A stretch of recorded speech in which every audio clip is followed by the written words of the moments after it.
there's Muslims that if the Imam after the prayer in Maliki madhab, the Imam, it's makruh for the Imam to make dua. But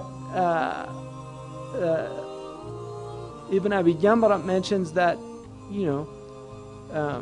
that if you tried to implement that today and force that on people, you'd create fitna.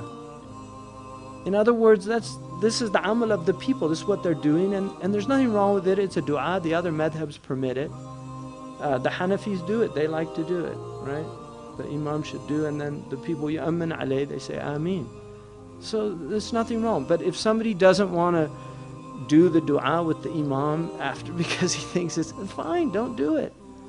But don't say you can't do that, it's a bid'ah or something like that. That's really what we're fighting.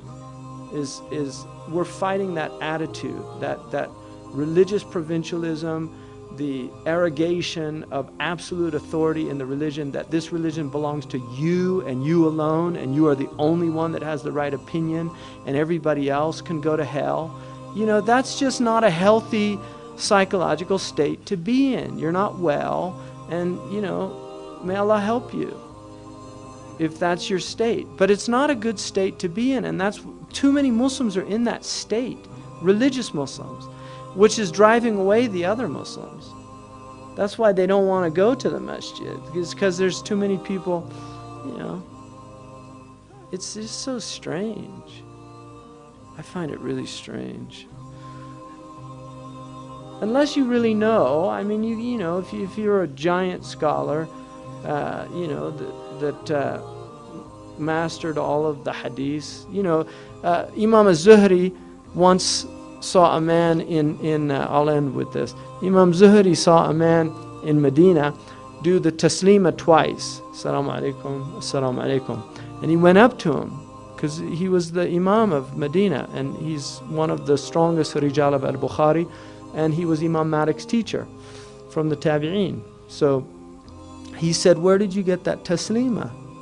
The two prayers. This is in Aridat al-Ahwadi, which is the Sharh of al-Tirmidhi by Qadi Abu Bakr, in the hadith of Aisha about the taslima, that the Prophet sallama taslimatan wahida, that he said salam one time.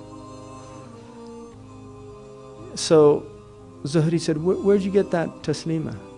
He said, on so and so, on so and so, on Ibn Mas'ud, that the Prophet ﷺ did. He said, I don't know that hadith. So the man looked at him and he said, do you know all the hadith? He said, no. He said, do you know 2/3 of the hadith? He said, no. He said, do you know half of the hadith? He said, yes. He said, put in the half you don't know. And so Imam Zuhri, it said in the riwayah, dhahika, he laughed. Like he had good sense of humor, you got a point. But in the Amal of Ahl al-Madinah, it's one taslima, which is why in the Malik's madhab you do one taslima. The hadith's weaker than the taslim of two, but the Amal strengthens the hadith and elevates it to mutawatir with Malik. So these are usuli differences.